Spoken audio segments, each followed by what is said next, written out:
ഒറ്റപ്പാലത്ത് ഓടിത്തുടങ്ങിയ തീവണ്ടിയിൽ കയറുന്നതിനിടെ കാൽ വഴുതി വീണ യാത്രക്കാരന്റെ വലതുകാൽ അറ്റുപോയി. പൂളക്കുണ്ട് പുളിക്കൽ വീട്ടിൽ സിദ്ദിഖിനാണ് അപകടം സംഭവിച്ചത്. അപകടത്തിൽ ഇദ്ദേഹത്തിന്റെ ഇടതുകാലിനും ഗുരുതരമായി പരിക്കേറ്റിട്ടുണ്ട്. വ്യാഴാഴ്ച രാത്രി 7:45 ഒറ്റപ്പാലം റെയിൽവേ സ്റ്റേഷനിലായിരുന്നു അപകടം. ചെന്നൈയിലേക്ക് പോകുന്നതിനായി ഭാര്യയ്ക്കും മകനുമൊപ്പം ആലപ്പുഴ ചെന്നൈ എക്സ്പ്രസിൽ കയറിയതായിരുന്നു സിദ്ദിഖ്. ജനറൽ ബോഗിയിൽ കയറിയ ഇയാൾക്ക് റിസർവ് ചെയ്ത ബോഗിയിലേക്ക് ട്രെയിനിനകത്തു കൂടി നടന്നു പോകാൻ സാധിച്ചില്ല. ഇടയിലുള്ള ഒരു ബോഗിയുടെ വാതിൽ അടച്ചിട്ടിരുന്നതിനെ തുടർന്ന് ഇവർ വീണ്ടും പ്ലാറ്റ്ഫോമിലേക്ക് ഇറങ്ങി റിസർവേഷൻ ബോഗി ലക്ഷ്യമാക്കി നടക്കുകയായിരുന്നു. ഇതിനിടെ ട്രെയിൻ സ്റ്റേഷനിൽ നിന്നും എടുത്തു. വേഗത കൈവരിച്ച ട്രെയിനിലേക്ക് മാറിക്കയറാൻ ശ്രമിക്കുന്നതിനിടെ സിദ്ദിഖ് കാൽവഴുതി തീവണ്ടിക്കും പ്ലാറ്റ്ഫോമിനും ഇടയിലുള്ള ഗ്യാപ്പിലേക്ക് വീഴുകയായിരുന്നു.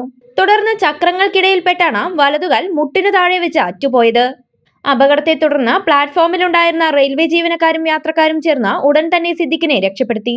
തുടർന്ന് ട്രാക്കിൽ നടത്തിയ വിശദമായ തിരച്ചിലിനൊടുവിലാണ് അറ്റുപോയ കാലിന്റെ ഭാഗം കണ്ടെത്താനായത്.